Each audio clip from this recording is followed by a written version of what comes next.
Inirekomenda ng Batanes Provincial Disaster Council ang pagdedeklara ng state of calamity sa buong Batanes dahil sa tindi ng pananalasa ng bagyong Julian. Umabot sa signal number 4 ang lakas ng hangin na humagupit sa lalawigan kung kaya't nilipad ang mga kisame at bubungan ng mga kabahayan at gusali, kabilang ang sa mga simbahan at mismong Kapitolyo.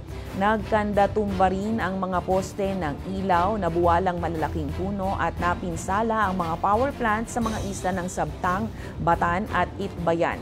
Sa pagtataya ng Weather Bureau Pag-asa, 727.8 mm ng tubig o katumbas ng mahigit 2 buwan na ulan ang bumagsak sa Batanes sa magdamag ng September 30. Sa ngayon, nakalabas na ng Philippine Area of Responsibility ang Super Typhoon Julian na may international name na Krathon. Pero, posible pa rin itong mag-U-turn o recurve pabalik sa Pilipinas mula sa Taiwan. Posibleng magkaroon ng intensification itong si Julian in the next 12 hours. Pero may kita nga rin natin na bago ito mag-landfall dito sa may Taiwan area ay posible pa nga rin itong humina.